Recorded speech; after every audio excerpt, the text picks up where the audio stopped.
Sir मानी चाहिए आम आदमी पार्टी की सोच पर, जो मोदी को चूड़ियां भेजकर उनको कायर साबित करना चाहती है। सर मानी चाहिए उन नेताओं को जो चूड़ियों को कमजोरी का प्रतीक समझती हैं। दरअसल पाकिस्तान और भारत के बीच सीज फायर समझौता हुआ तो भारत सरकार ने युद्ध की जगह शांति का रास्ता चुना। तभी विपक्ष ने इसे कायरता, कमजोरी और मोदी की हार बताना शुरू कर दिया। आम आदमी पार्टी की महिला नेताओं ने तो नरेंद्र मोदी को चूड़ियां भेज दी, सिर्फ इसलिए क्योंकि युद्ध नहीं हुआ। पर सवाल यह है, क्या युद्ध करना ही स्ट्रॉन्ग लीडरशिप है? क्या हर समस्या का हल बम और गोली है? मेरा मानना है कि एक जिम्मेदार नेता वही है जो देश को जंग से बचाए और आर्थिक और कूटनीतिक जीत दिलाए।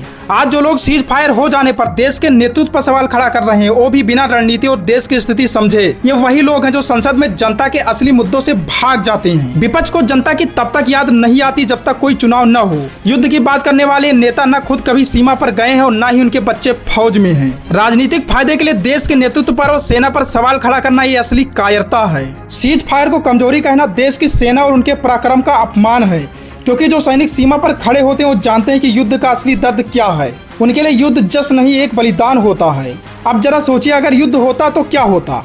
भारत की अर्थव्यवस्था लड़खड़ा जाती, डॉलर के मुकाबले रुपया गिरता, निवेशक भाग जाते, गरीब महंगाई से मरता, अमेरिका और चीन दबाव बनाते।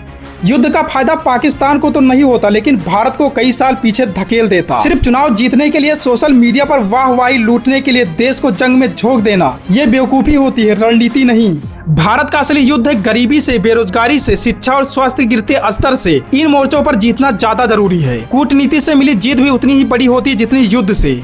आज चूड़ी को कमजोरी का प्रतीक मानने वाले वो भूल जाते हैं कि वो रानी लक्ष्मीबाई भी चूड़ी पहनती थी, जिनसे अंग्रेज कांपते थे। वो कारगिल में लड़ने वाली कैप्टन शिवांगी सिंह भी चूड़ी पहनती थी, जिससे दुश्मन थर्रा जाते थे। तो क्या वो कमजोर थी? नहीं, कमजोर है वो सोच जो चूड़ी को कमजोरी का प्रतीक समझती है। मोदी की आलोचना कीजिए, शौक से कीजिए, लेकिन देश की सेना, देश की महिलाओं और देश की गरिमा का अपमान मत कीजिए। क्या युद्ध स्ट्रॉन्ग लीडरशिप का उदाहरण है या देश को सुरक्षित और मजबूत बनाना असली जीत है? इस पर अपनी राय कमेंट में जरूर बताएं और वीडियो अच्छा लगा हो तो लाइक करना ना भूले। फिर मिलेंगे नेक्स्ट वीडियो में।